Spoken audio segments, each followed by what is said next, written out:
الماس کا سانس رک گیا۔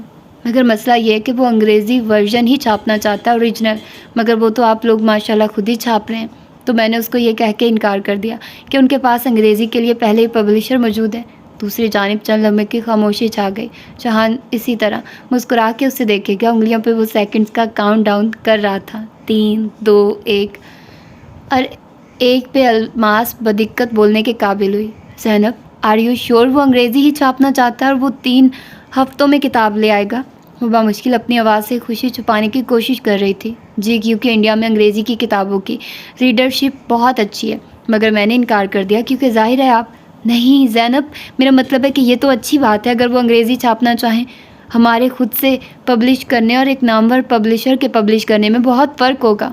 الماس جنم، میں آپ کو مخلصانہ مشورہ دوں گی، آپ انڈیا میں صرف ہندی ترجمہ چھپوائیے، کیونکہ انگریزی ورژن انڈین پبلشر کو دینے کا مطلب ہے کہ پھر کوئی امریکی یا برٹش پبلشر آپ سے وہ کتاب نہیں لے گا۔ وہ کیوں؟ کیونکہ برٹش اور امریکی پبلشرز اپنی کتابوں کا ایک بڑا حصہ انڈیا بھیجتے ہیں، اور انڈیا اپنی کتابوں کو دوسرے ممالک میں اتنا پھیلا دیتا ہے کہ برطانیہ یا امریکہ کے پبلشرز اس کتاب کو نہیں لیتے۔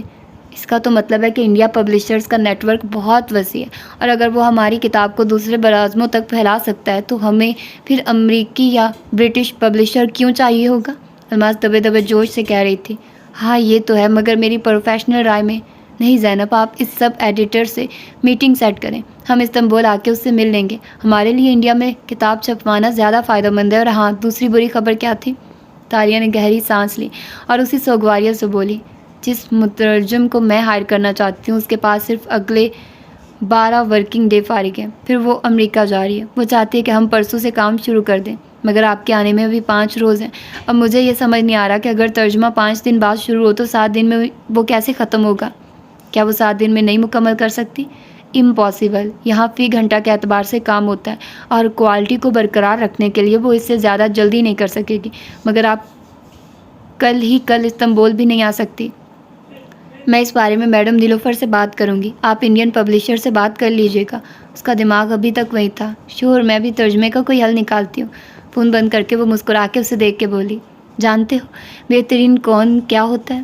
وہ جس میں ٹارگٹ کو لگے کہ سارا آئیڈیا اس کا اپنا ہی تھا۔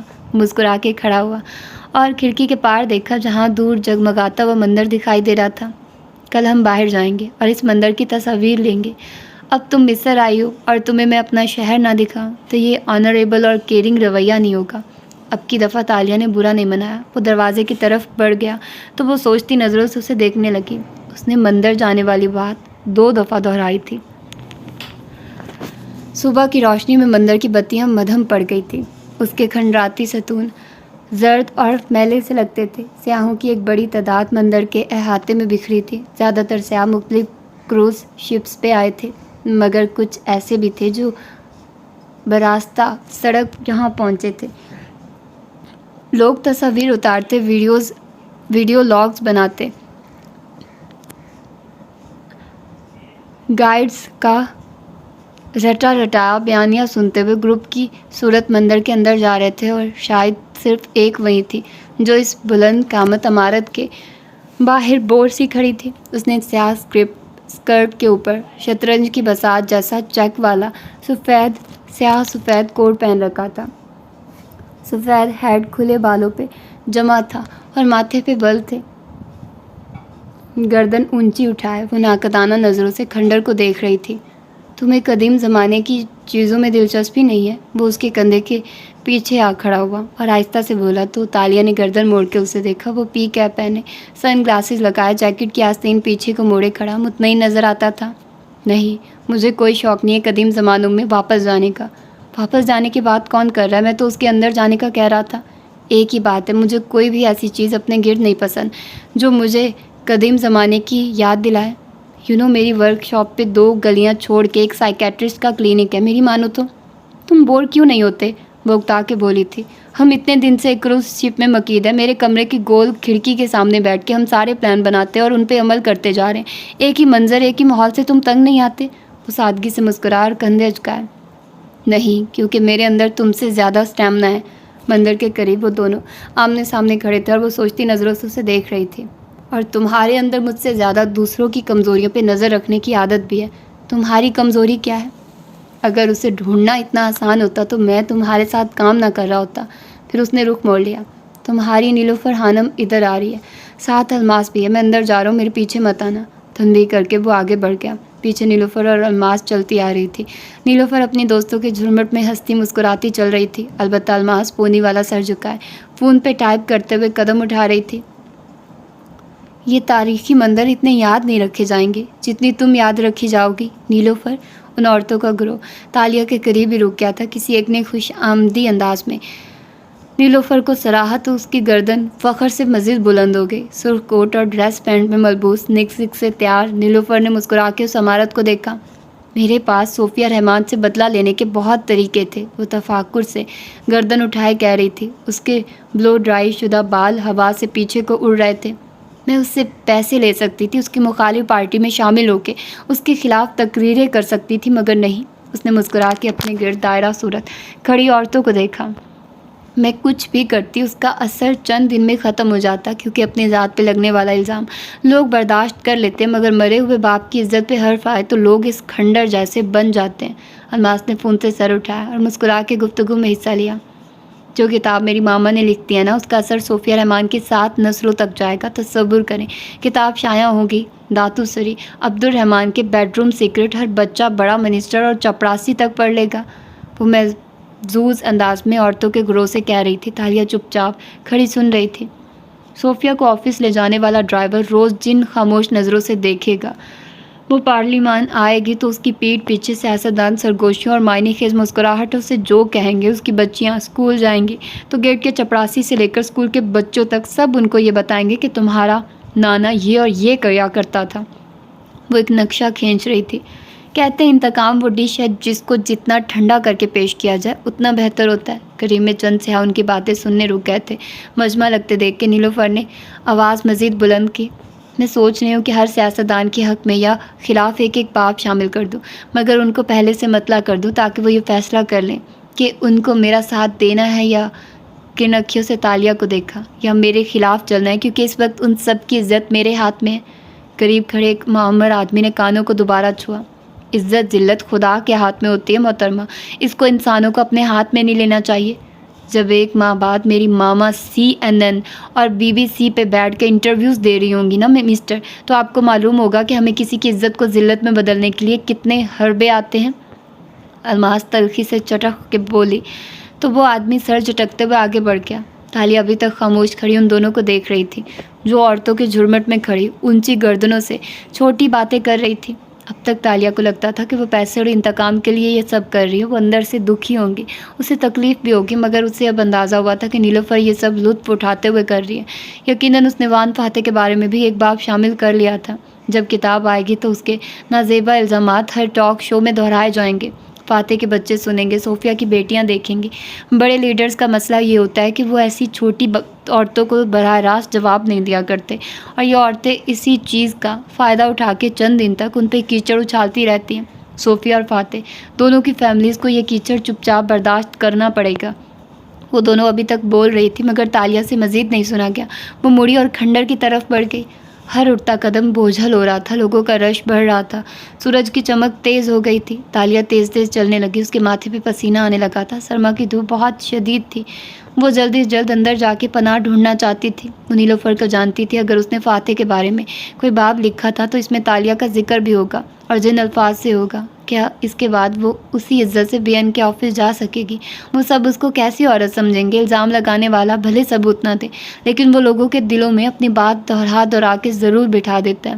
یا اللہ، اس کی اتنی مہینوں کی کمائی عزت اب واقعی ایک عورت کے قلم کی محتاج تھی۔ کھنڈر باہر سے یوں تھا جیسے طویل برآمدہ ہو جو ستونوں کی مدد سے کھڑا ہو۔ وہ گمسم سی اس کی دیواروں کو دیکھنے لگی جو منکش تھی۔ وہاں پتھروں میں کارونگ کے ذریعے تصویری کہانیاں رقم کی گئی تھی، مگر تالیہ کو ان کی سمجھ نہیں آ رہی تھی۔ ایک دم اس کا دم گھٹنے لگا تھا۔ وہ ستونوں کے درمیان سے گزرتی آگے بڑھنے لگی۔ دولت اسے کہتا تھا کہ اس کی عزت حکومت کے ہاتھ میں ہے۔ ستون بہت سے تھے اور ایسے لگتا تھا کبھی ختم نہیں ہوں گے۔ اگر وہ صوفیہ کا کام نہیں کرے گی تو وہ اس کے جرائم کو سر عام کر کے اسے رسوا کر دیں گے۔ دیواروں پہ تصویریں ہی تصویریں تھیں، قدیم مصری باشندوں کے خاکے جو ایک دوسرے کو کچھ کہتے دکھائی دیتے تھے، فرعونوں کے خاکے، منکش علامتیں، نشانیاں،